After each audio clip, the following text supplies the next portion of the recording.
دوستو اسکرین پر نظر آنے والے اس شخص کا نام پون لم ہے۔ یہ سن 1918 میں چائنا کے ایک جزیرے ہینن میں پیدا ہوا تھا۔ جب یہ 16 سال کا ہوا تو برطانیہ روزگار کی تلاش میں چلا گیا۔ اگلے 8 برس تک وہ برطانیہ کے مختلف جہازوں میں کام کرتا رہا اور سن 1942 میں بیلمونٹ ایس ایس نام کے ایک جہاز پر کام کرنے لگا۔ یہ جہاز برٹش افواج کو ضرورت کا سامان پہنچاتا تھا کیونکہ اس وقت دوسری عالمی جنگ چل رہی تھی، اس لیے اس جہاز کا سفر خطرے سے خالی نہیں تھا۔ ایک دن نومبر سن 1942 کو یہ جہاز ساؤتھ افریقہ کے شہر کیپ ٹاؤن سے امریکہ کے لیے روانہ ہوا۔ اس جہاز میں پون لم کے علاوہ اور 54 لوگ بھی سوار تھے۔ کچھ دن سفر بہت اچھے طریقے سے چلتا رہا، مگر 20 نومبر سن 1942 کو جرمنی کی ایک یو بوٹ نے اس جہاز پر حملہ کر دیا۔ یہ حملہ اس قدر اچانک تھا کہ کسی کو بھی سنبھلنے کا موقع نہیں ملا۔ حملے کی وجہ سے جہاز پانی میں ڈوبنے لگا۔ یہ شخص کافی دیر تک پانی میں تیرتا رہا۔ اسے لکڑی کی ایک کشتی نظر آئی۔ یہ شخص اس کشتی میں سوار ہو گیا اور اس کشتی کو جب چیک کیا تو اس میں ایک باکس پڑا ہوا تھا۔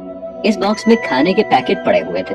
اگلے 10 دن تک یہ شخص اسی کھانے سے کام چلاتا رہا، لیکن 10 دن بعد وہ کھانا بھی ختم ہو گیا، مگر اس کی مدد کے لیے اس سمندر میں کوئی بھی نہیں آیا۔ اتنے بڑے سمندر میں یہ شخص اکیلا تیر رہا تھا۔ اس کے بعد جب کھانا ختم ہو گیا تو اس نے مچھلیاں پکڑنا اور کھانا شروع کر دی۔ آگ نہ ہونے کی وجہ سے اس کو یہ مچھلیاں کچی ہی کھانا پڑتی تھی اور مچھلیوں کا خون پی کر وہ اپنی پیاس بجھاتا تھا۔ آپ کو یہ جان کر حیرانی ہوگی کہ وہ 133 دنوں تک اسی طرح سمندر میں ادھر ادھر بھٹکتا رہا۔ اپریل 1943 میں اس شخص کو ایک چھوٹی سی کشتی نظر آئی۔ یہ برازیل کی کشتی تھی اور اس میں موجود جو لوگ تھے وہ وہاں سے مچھلیاں پکڑنے آئے تھے۔ یہ شخص کسی نہ کسی طرح اپنی کشتی کو گھسیٹتا ہوا ان لوگوں کی کشتی تک لے گیا۔ کشتی میں موجود مچھوارے اس شخص کو برازیل لے گئے۔ یہ شخص اگلے 1 مہینے تک برازیل کے شہر بیلم کے ایک ہسپتال میں زیر علاج رہا۔ جب یہ مکمل طریقے سے صحت یاب ہوا تو اسے واپس برطانیہ بھیج دیا گیا۔ برطانیہ کے لوگوں نے جب اس کو زندہ دیکھا تو وہ یقین ہی نہیں کر رہے تھے، کیونکہ ان کو یہی لگا کہ جہاز ڈوبنے کی وجہ سے سارے مسافر مارے گئے ہیں۔ اسی وجہ سے وہاں پر کسی ریسکیو ٹیم کو بھی نہیں بھیجا گیا تھا۔ مگر یہ شخص 133 دنوں تک سمندر میں زندہ رہ کر پوری دنیا کو حیران کر گیا۔ دوستو، یہ سن 2015 کی بات ہے۔ ماہرین آثار قدیمہ کی ایک ٹیم کو میکسیکو کے شہر ٹیمپلو میور کے نیچے ایک انتہائی پراسرار جگہ ملی، کیونکہ اس جگہ پر 650 سے زیادہ انسانی کھوپڑیاں دریافت کی گئی تھی۔ جب یہاں پر مزید تحقیق کی گئی تو پتہ چلا کہ یہاں پر 1000 سے زیادہ ایسے ثبوت موجود ہیں جن سے یہ پتہ چلتا تھا کہ یہاں پر ایک ایزٹک قبیلہ آباد تھا، جو کہ اپنے دیوتاؤں کو خوش کرنے کے لیے انسانوں کی بلی چڑھایا کرتے تھے، یعنی کہ آدمی کا سر دھڑ سے الگ کر دیتے تھے۔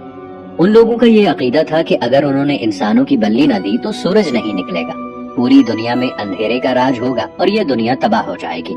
دوستو، یہ جیمز ڈیوس اور اس کی بیوی لیڈونا ہے۔ یہ دونوں میاں بیوی کیلیفورنیا میں رہتے تھے۔ ان دونوں کے پاس ایک پالتو چمپینزی تھا جس کا نام ٹریوی تھا۔ یہ دونوں میاں بیوی اس چمپینزی کا بہت زیادہ خیال رکھتے تھے۔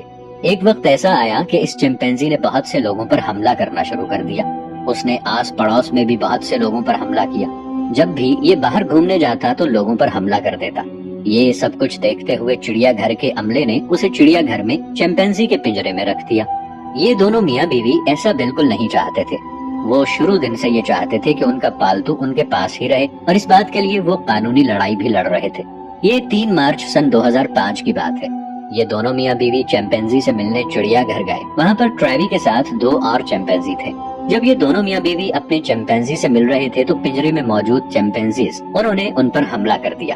یہ حملہ اچانک اور اس قدر شدید تھا کہ ڈیوس کا چہرہ بری طرح بگڑ گیا اور لیڈونا کے جسم پر بہت سے بڑے بڑے زخموں کے نشانات بن گئے۔ پاس کھڑے لوگوں نے ان کو بچانے کی بھرپور کوشش کی۔ اسی دوران حملہ کرنے والے دونوں چمپینزی بھاگ گئے۔ دونوں میاں بیوی کو اسپتال میں داخل کروا دیا گیا۔ یہ دونوں میاں بیوی صحت یاب تو ہو گئے، مگر ڈیوس کا چہرہ برے طریقے سے خراب ہو چکا تھا۔